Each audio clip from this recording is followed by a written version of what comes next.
आपने मझली बेटी की बात सुन ली कर्दम ऋषि के साथ। बड़ी बेटी आकृति का विवाह रुचि प्रजापति के साथ हुआ, जिनके घर भगवान यज्ञ नारायण प्रकट हुए। माताएं जी दो काम करिएगा आज के बाद, ये यज्ञ भगवान विराजमान है यहाँ, आते वक्त या जाते वक्त प्रणाम करके दूर से जरूर जाए। और आज आरती भी जलेगा एक बाहर भी, एक या तो कि आप लोग भी वहां से दिखावे, ये बड़े सौभाग्य की बात है। प्रवचन सुन सकता है आदमी, ये मनोरंजन नहीं है, ये प्रवचन नहीं है, ये ज्ञान यज्ञ है। तो आकृति का विवाह रुचि प्रजापति के साथ हुआ, जिनके घर में भगवान यज्ञ नारायण प्रकट हुए।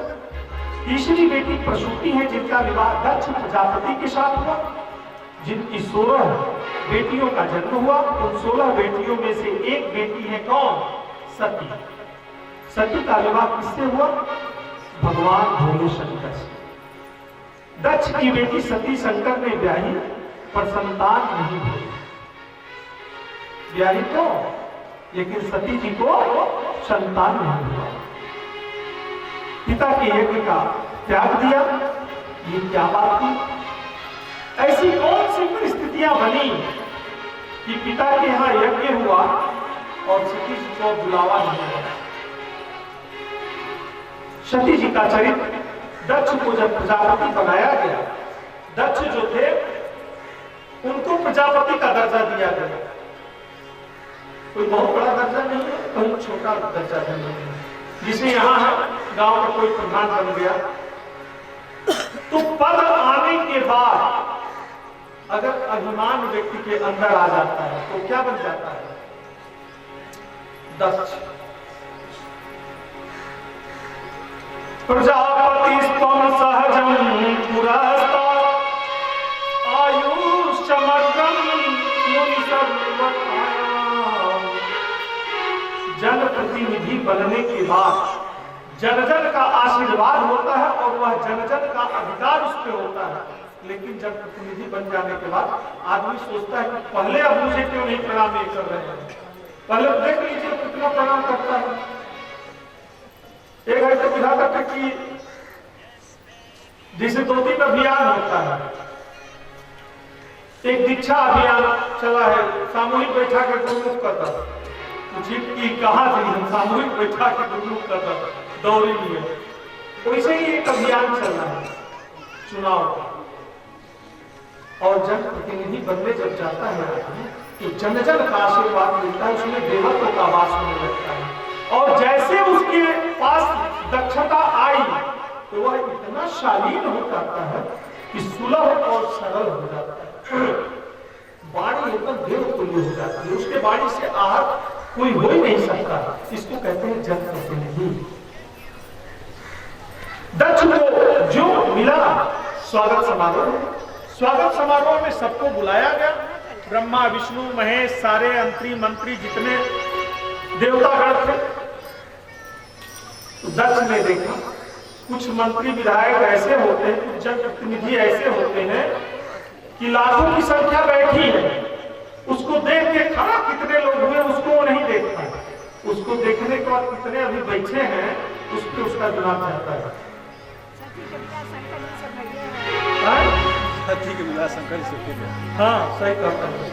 माता जी देखिए कहता है सती का विवाह शंकर से सुबह हम जानते हैं। जी जी जी।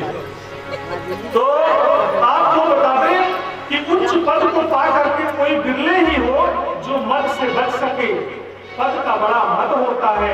दक्ष ने जब देखा कि इतने वरिष्ठ लोग स्वागत करने के लिए खड़ा हो गए हैं, शंकर खड़ा नहीं हुए। क्यों? क्या बात है? मेरे दामाद थे, 3 लोग उस पर खड़ा नहीं हुए, जिसमें एक शंकर जी थे। अब आप लोग समझ नहीं होंगे वो 3 त्रिदेव कौन है। ध्यान से देखा, ब्रह्मा जी हैं, कहा चलिए ये तो पिताजी हैं। विष्णु को देखा, कहा ये दादाजी हैं, इनको हटाइए। शंकर जी को कहा आप क्यों नहीं खड़ा हुए, आप तो हमारे ससुर जी हैं। देखिए प्रसंग मुझे याद आया, जब विवाह होता है तो रिश्तर के बाद पाद्य का नंबर आता है। कन्या का पिता जो है वर का पैर होता है। विराजो दोहोसी विराजो दोहमस्यमयी पाद्या ऐ विराजो दोहा, पाद्य प्रक्षालन। लेकिन मैं जब विवाह में रहता हूं तो मैं धोने नहीं देता, वर स्वयं पाद्य प्रक्षालन। धर्मशास्त्र के इतिहास में विवाह पद्धति में दिया है, वर स्वयं पाद्य प्रक्षालन, वर को स्वयं अपना पैर धोना चाहिए।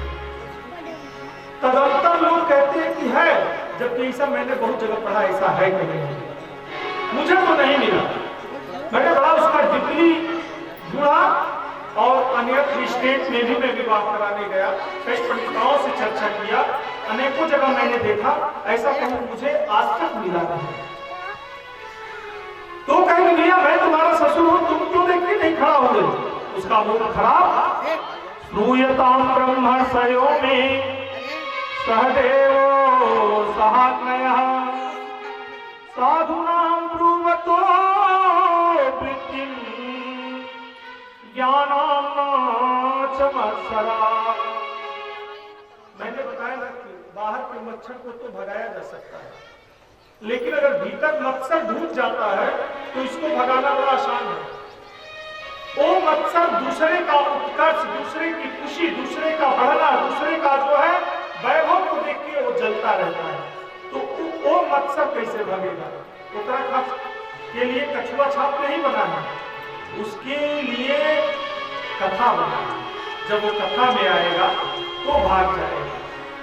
अब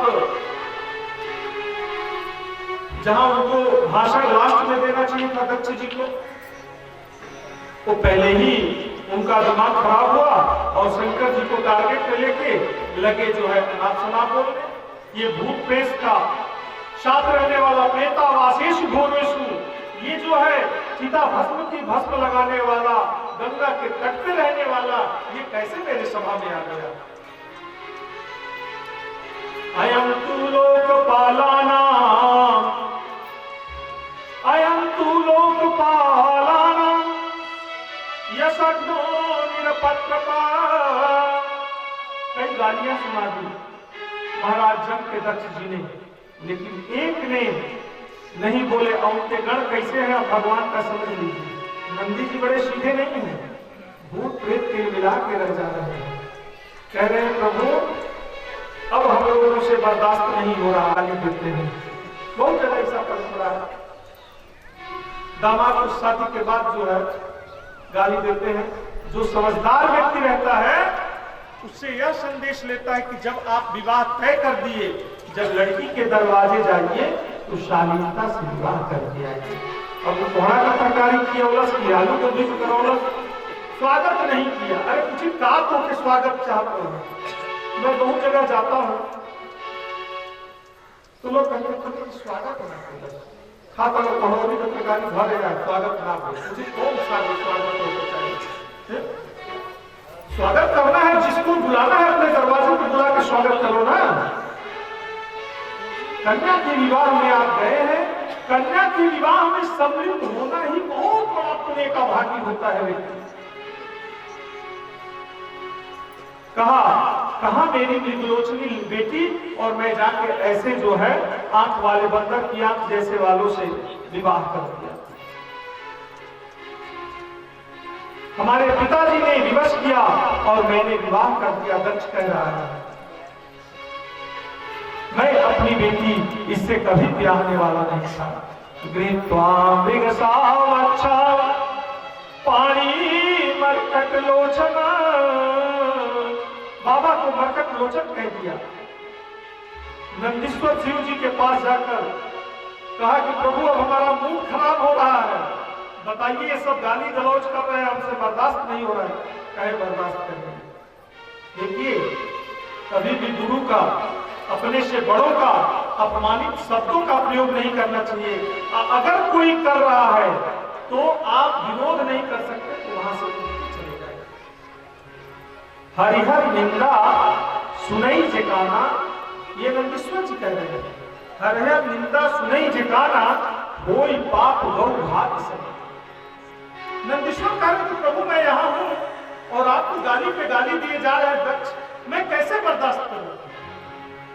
नंद जी भगवान ने दक्ष जी भोलेनाथ जी ने उनकी भावनाओं को समझा और कहा कि अच्छा चलिए आप बेटा, ये ससुराल है और ससुराल की गाली जो है ये संसारिक गाली है, इसका भी सुनने का अलग आनंद है। हम भी सुन रहे हैं, तुम भी सुनो। नहीं समझ में आ रहा है ये गाली तो थोड़ा बाहर निकल जाओ।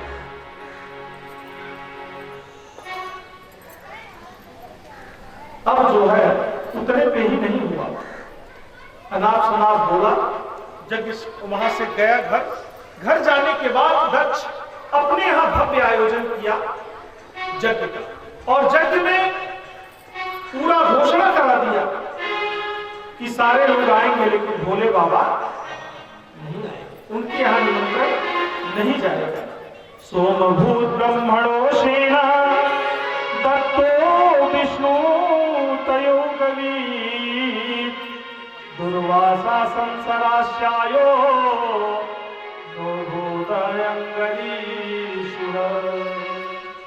श्रूयतां ब्रह्मयर्षो मे सहदेवा सहाग्नया साधूनां ब्रुवन्तोऽमृतं नाद्यं च वत्सरा। भोलेनाथ ने प्रारंभ किया और जैसे ही यज्ञ का आयोजन करके सबके यहाँ निमंत्रण भिजवाए, सारे ब्रह्मा विष्णु महेश, तो ब्रह्मा विष्णु नहीं गए, पत्नियां जो हैं ऋषियों की पत्नियां अपने अपने विमान से उस कैलाश पर्वत से ही होते जा रहे हैं। देखिए कंपटीशन यही नहीं है, वहां भी कंपटीशन है। जिस दिन था यज्ञ, जब विमान जाने लगे भड़बड़ा के, पार्वती जी कह रही थी क्या बात है प्रभु, आज तो लग रहा है कि इतना विमान कहां जा रहा है। तब तक से विष्णु जी की पत्नी पत्र आया, वार्ता होने लगी, कहीं कि सती हमारे पिता के यहाँ यज्ञ हो रहा है, तुमको नहीं जाना है? कहीं कि नहीं दीदी जाना तो है। देखिए माताओं को अगर नैहर में कुछ कार्यक्रम हो तो जो पति शास्त्रगत कुछ बातें जानते हो रोकते नहीं, जाने देना चाहिए।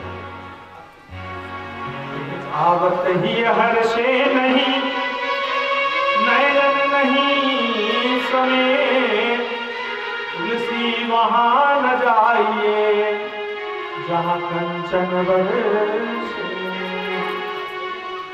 वहां तो नहीं जाना चाहिए जहां सम्मान न मिले।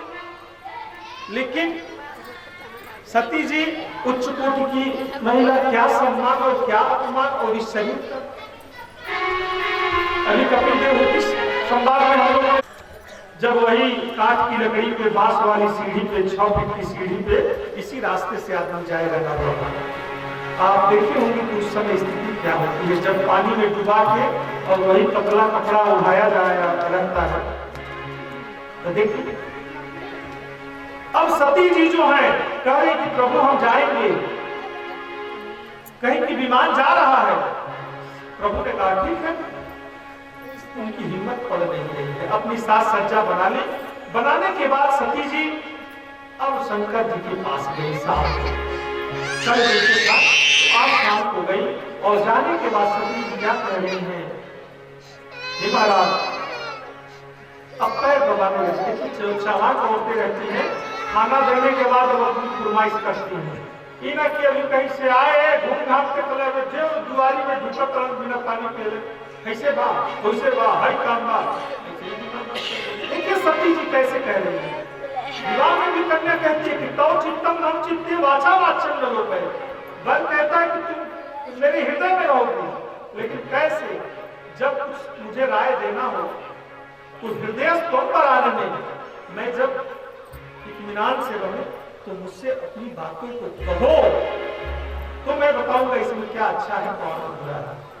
आजकल देखिए मेहराबान का कहा हम तो कमरे छोड़ देंगे तो 2-4 हर साल दिया कराओ। विवाह कराने के लिए चले जाइए, लड़का मिलिट्री में हो गई मालूम, कहा किया बाबा जाई घर में बतिया लेके जाना चाहिए हमें। अरे उतरिया जी आप बोली का बात था सुनी सुनी तिवारी बाबा बुढ़वा का उनका नाम बुझाला तुम चला बोल भाई तुम बताओ क्या होगा। देखिए कर मालिक हमारे भाई वाला चाचा गाए अजौना बिया हमें मामा मालिक भइलो लोग बिया का सबका नाश हुआ। पहले तो जाते झगड़ा होते ये बुझली कि मामा जहां मालिक भइलो आधा देहात नाराज होते हैं आधा पटदार नाराज होती है। तो पार्वती जी कितना बढ़िया जा रही है और जाकर क्या कह रही है प्रजापतिस्ते ससुरस्य सांप्रतम। हे पतिदेव हे इष्टदेव आज आपके ससुर के यहाँ यज्ञ हो रहा है। ये नहीं कह रहे कि हमारे पिताजी के यहाँ आपके ससुर के यहाँ यज्ञ हो रहा है। प्रजापतिस्ते ससुरस्य सांप्रतम निर्यापितो महोत्सवो यज्ञ और वो भी बहुत बड़ा भव्य आयोजन हो रहा है दिव्य आयोजन हो रहा है वो बड़ा महोत्सव है। तो भयम चतरा निमंत्रण वहां से चल दिया है। यह पोस्ट ऑफिस की गड़बड़ी है जो कि यहाँ तक निमंत्रण आया नहीं। आजकल पोस्टमैन देख ही रहे किस ढंग के हैं सब टोला में अपना अपना पोस्टमैन की चिंता नहीं थी कि गाँव के पोस्टमैन बा ये तो पहले पोस्टमैन को लोग पहचानते थे। वयम चतरा विसराम वामते मैं आपकी वामांगी हूँ। हे प्रभु मुझे जाने की इच्छा है अगर आपका आदेश होगा तो क्योंकि मैं आपके आदेश के सानिध्य में अपना जीवन यापन करने वाली हूँ। आपके आदेशों पे मैं पलने बढ़ने वाली हूँ। आपके आदेशों से मैं प्रमुदित होती हूँ प्रफुल्लित होती हूँ प्रसन्नचित होती हूँ। आपका आदेश मेरा जीवन का विस्तार है प्रभु आप आदेश करें तो मैं जाऊँ। तद्यार्थितामी विबुधा व्रजन्ति। जब माताओं को अपना काम लेना होता है तो कैसे पति को चलाती है पूछिए बात अब एकदम फूल के कोहरोड़ी हो गई बात पूछेगी नहीं थे। और ससुर के यहाँ यज्ञ है पति के यहाँ नहीं यज्ञ पिता के घर नहीं यज्ञ है ससुर के यहाँ यज्ञ है। भोलेनाथ गदगद हो गए कहे कि जा सकती हो मेरी तरफ से कोई बात आप जाओ लेकिन सती मेरी एक बात सुनो तुम मेरी अर्धांगिनी हो। वहां नहीं जाना चाहिए जहां जान के लोग न बुलाना और वो अपमान वाली बात सती को बताए नहीं किसी को। देखिए जीवन में 2-3 जगह झूठ बोलना चाहिए। एक बात ना बताई लेकिन वही झूठ पत्नी से भी झूठ बोलना चाहिए। तुम बात अगर पत्नी के बता दे तो झूठ विवाहों में थोड़ा बहुत झूठ बोले के चाहिए। ब्याह में लड़का लेकिन ठीक बातें चला जा अभी मान लो कहे कि हीरो होंडा दे अब बुलेट का मांग बाबूतिया की एजेंसी खुली चुपचाप संजू लगा के हमें चलवा थी खा पी के कि अब बुलेट आई हो गई हमारा लिए रघुआ रही तो ब्याह के अंदर हम रहबे ना करी हम ब्याह करेला वो दिन रहबे ना करी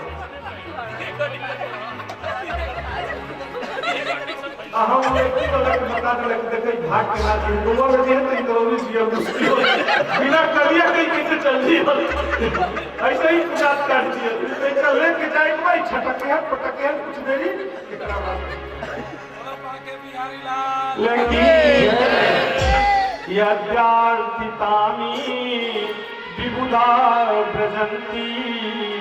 क्या इस श्लोक व्यास जी ने लिखा है। मां पार्वती कह रही कि अगर आपका आदेश हो जाए ठीक है भाई शिव की पत्नी हो ऐसे कैसे तुम जाओगे प्रोटोकॉल में तुम जाओ 2 गनर और 2 ड्राइवर जो है उनके साथ भेजे और कहे कि तुम जाओ तो उनके गनर ड्राइवर आप जानते हैं कौन है भोर प्रेत नंदी और चूड़े जो है झाल मजीरा बजाते हुए पहुंचे वहां पार्वती का सबके प्रोटोकॉल में जो विष्णु के साथ गए थे और सबके साथ गए थे, वो दक्ष के घर में चले गए।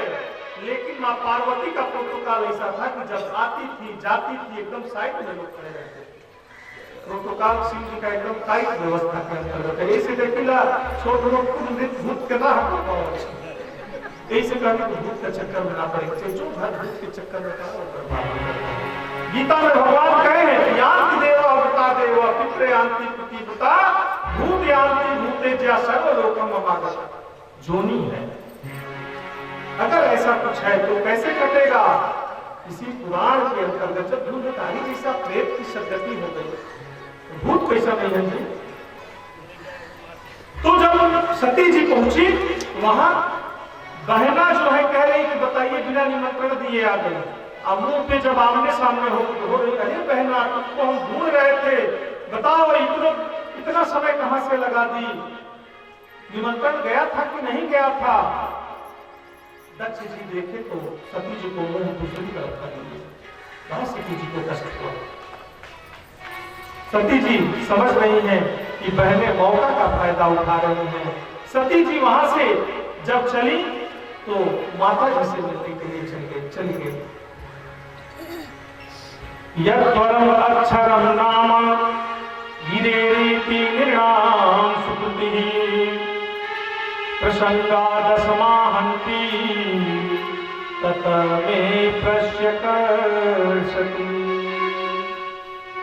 जब भवन की तरफ जाने लगे तब तक से उधर से उनकी माता जी आ रही और माता जी को सती ने देखा, आंखों में आंसू आ गया।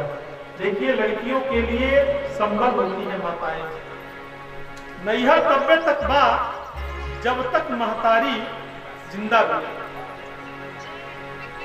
दक्षम संयज्ञम जही यज्ञ सही। पार्वती जी माता से मिली, आ रही थी उधर से। जब मिली मां पार्वती हृदय से लगा ली, बेटी को पकड़ ली। अब पकड़ के लगी रोने कि बेटी मैं तुम्हारे बिना तड़प रही थी। कराल दृष्टो ज्वलद निमोधज कपाल माली विविधो दुयायजः। अब जब माता जी से मिलने के बाद आगे बढ़ी कि यज्ञ में मैं जाऊं, तो यज्ञ में भगवान शिव का कहीं जो है, और वहीं यज्ञ कुंड में अपना प्राण जो है त्याग दी, जल के भस्म हो गई। और जैसे ही अपना शरीर उन्होंने उसमें डाला, क्या बताऊं, नाना प्रकार का जो है हलचल मचा रहा। एवं द्वय अक्षरम नाम गिरेरितम नृणाम गिरे। बहुत बातें कही कि शिवद्रोही की मैं बेटी हूं, लोग मुझे क्या कहेंगे, मैं किसका नाम बताऊंगी? इससे बढ़िया है उसी यज्ञ में जो है मैं अपने को स्वाहा कर दूंगा। नारद जी भागे भागे जो है, जो सती जी यज्ञ कुंड में अपना शरीर भस्म की, क्यों नारद जी जो है भगे कैलाश प्रभु और जाकर कहे कि प्रभु दक्ष ने जो है धक्का मार के सती को यज्ञ कुंड में फेंक दिया, जबकि सती जी स्वयं जले। जैसे आजकल मीडिया वाले लिखते हैं, होता कुछ और है, देते हैं कुछ और। तो नारद जी संवाददाता थे उस समय के, चोखा चटनी लगाकर लिख दिए, पहुंच गए तुरंत शिव जी के यहाँ। नारद जी ऐसी खबर जब देखे बना के परोसे शिव जी के यहाँ, शिव जी का बिल्कुल, अब उसकी पत्नी के साथ ऐसी घटना घट जाए, पत्नी का मतलब क्या? पापी लोगों की पत्नी प्राण से ही प्यारी होती है पत्नी। जटा से उठा करके जटा में से बाल को निकाला और पृथ्वी पर पटका, वीरभद्र पैदा हुए और जाके वहां तबाही मचा दी। कराल दृष्टो ज्वलदग्नि मूर्धजा कपाल माली विविधो भाजय। और लगे सबको पकड़ के मारने पीटने, जितने उनके दूतगण थे कोई वहां से भाग नहीं पाया। भृगु देवी की दाढ़ी उखाड़ दिए, हवन में स्वाहा कर दिए, भग देवता की आंख फोड़ दिए। और दक्ष जी का मूड़ी तोड़ के जो है हम कुंड में डाल दिए। प्रेम से बोलिए शंकर भगवान की जय। जो भूत प्रेत थे वो ढुक गए भंडारा में। अब माँ कोई आटा में ढुका है, कोई किसान में ढुका है, कोई सब्जी खाना है, कोई रसगुल्ला खाना है, भूत प्रेत अपना कर रहे हैं। और सारे लोग देखकर भागने लगे। मेरे भोले बाबा यहाँ फिर ये लोग पहुंचे। पहले ब्रह्मा विष्णु महेश के यहाँ गए, ब्रह्मा विष्णु के यहाँ गए, मना कर दिए। तो कहे कि चले जाइए आप लोग वहां शिव जी के यहाँ। भृगु जी वगैरह सारे ऋषि महर्षि गए। जाने के बाद शिव जी ने फिर जथा जो कि इनको बनाया। दक्ष जी को बकरे का मुंह बना दिया, भृगु जी को दाढ़ी दे दी बकरे की। ऐसे ही सबको जथा जो कि जो है बना दिया। प्रेम से बोलिए शंकर भगवान की। कर्पूर गौरम करुणावतारम संसार सारम भुजगेन्द्रहारम सदा वसंतम हृदयारविंदे भवं भवानी सहितं नमामि। शिवद्रोही मम दास कहावा, सोनर मोही सपने हो नहीं भावा। देखिए, अगर जीवन में सुख और बच्चे को सुखी बनाना चाहते हैं तो शिव का भजन करना चाहिए। शिवस्य हृदयं विष्णु विष्णु हृदयं शिवस्य च। इसलिए कोई भेद नहीं है ब्रह्मा विष्णु महेश में। माता सती ने शरीर को त्यागा, अगले जन्म में हिमांचल की पुत्री बनी और पुनः तपस्या करके महादेव को पति रूप में प्राप्त। अब ध्रुव चरित्र के विषय में आ जाए। अब मैं कथा इतनी ज्यादा है माता जी, साप्ताहिक कथा ये खत्म होती नहीं है। मैं गांव में कह रहा हूँ साप्ताहिक कथा हम लोग ऐसे करते हैं समास विधि में, लेकिन मैं हर कथा को टच करूंगा, ये समझ लीजिए। मैं भजन आप लोगों को खूब सुनाता, लेकिन भजन होगा ना तो समझ लीजिए कथा करेंगे, वो भी सुनाएंगे भगवान राम के जन्म और कृष्ण के जन्म में खूब बढ़िया से। बोलिए शंकर भगवान की। ध्यान सुनिएगा। एक हो गई आपकी कौन? सती जी, देवहूति से करदम जी का विवाह, अकुति। अब उतान पाद और प्रियव्रत दो बेटा बचे। उतान पाद है, उतान पाद की दो रानियां हैं। और जो भी कथा है ये हम लोगों से, हम लोग क्या है? हाँ, सारे लोग हम लोग उतान पाद। जब माँ के गर्भ में रहते हैं तो जिसका पैर ऊपर हो उसको कहते हैं उतान। तो उनकी दो रानियां हैं उतान पाद जी की, एक सुनीति है और एक सुरुचि है। तो सुनीति के बेटा है ध्रुव और सुरुचि के बेटा है उत्तम। सुनीति जो नीति शास्त्रों के अंतर्गत काम करे और सुरुचि जो अपने रुचि और मनमानी ढंग से काम करे। सुनीति को कहते हैं बुद्धिमानी और सुरुचि को कहते हैं मनमानी। उत्तम एक बेटा हो, उत्तम बेटा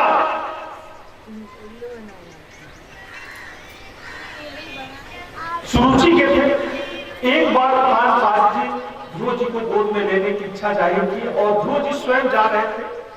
तब तक से सुरुचि ने मना कर दिया कि मेरे कोख से अगर तुम पैदा होगे तब तुम पिता की गोद में बैठने लायक होगे। उनको ये बात बड़ा ठेस लगी। ध्रुव जी गए अपनी माँ के पास, सुनीति के पास, कहे माँ, सुरुचि माँ कह रही है कि उतान पाद के गोद में, मेरे पिता के गोद में जाने के लिए मुझे गर्भ में आना पड़ेगा। अपने बच्चों को कैसे समझाती है? गलत नहीं कह रही है। ये पिता है उतान पाद और एक जगत पिता है, उनके शरण में तुम जाओ। ध्रुव जो है मात्र 5 साल के बालक है। ब्रह्मणे मुहूर्त उत्थाय, 4 बजे भोर में कोई भी व्यक्ति जगता है तो उसको क्या लाभ मिलता है? हवा में अमृत घुला रहता है। 4 बजे भोर में अमृत घुला रहता है। सा पुण्य क्षय कारणी, जो सोया रहता है उसका पुण्य जो है खत्म होता है। तो ध्रुव जी से कही, और जैसे ही ध्रुव जी ने सुना, ध्रुव जी अपनी जो है तपस्या के लिए उस परम पिता को पाने के लिए घर से बाहर निकल गए। और ध्रुव जी चल दिए वन में, और जैसे ही वन में गए तो उनको नारद जी से मुलाकात हुई। नारद जी जो है मिले। अब श्रीमन नारायण करते करते नारद जी जो है कहीं, बताओ भैया 5 साल की अवस्था में यहाँ आप कैसे आ गए, किस लिए आ गए, क्यों आ गए, आपको कौन सी इतनी बड़ी परेशानी हो गई कि 5 साल की अवस्था में आप यहाँ चले गए हैं। सही भी बात है, 5 साल का बच्चा अगर चला जाए तपस्या करने, और वो भी कहाँ गए थे तपस्या करने, तो वृंदावन मथुरा लगे तपस्या करने। और तपस्या इस प्रकार का किए कि पहले महीने में उन्होंने पत्ता ग्रहण किया, फिर जल ग्रहण किया। जब तीसरा महीना आया तो अपने अंगूठे पे खड़े होके प्राण रूपी वायुरंध्र को रोक लिए और हवा पे रहने लगे। ब्रह्मांड में, पूरे ब्रह्मांड में जो है कौन तपस्या कर रहा है? भगवान विष्णु वहां उपस्थित हुए और उपस्थित होकर कहते हैं, बेटा ध्रुव, तुम ये बताओ क्या चाहते हो, तुम्हारी क्या इच्छा है? उन्होंने कहा कि प्रभु, मैं आपका केवल दर्शन चाहता हूं। पावा अचल अनुपम खाओ अध्रुव से गलानी जपे हरि नाम। नारद जी ने दीक्षा दिया था तो क्या मंत्र पढ़ा था? ध्रुव गीता भी है। नारद जी ने केवल एक मंत्र दिया था, ओम नमो भगवते वासुदेवाय। ओम नमो भगवते वासुदेवाय।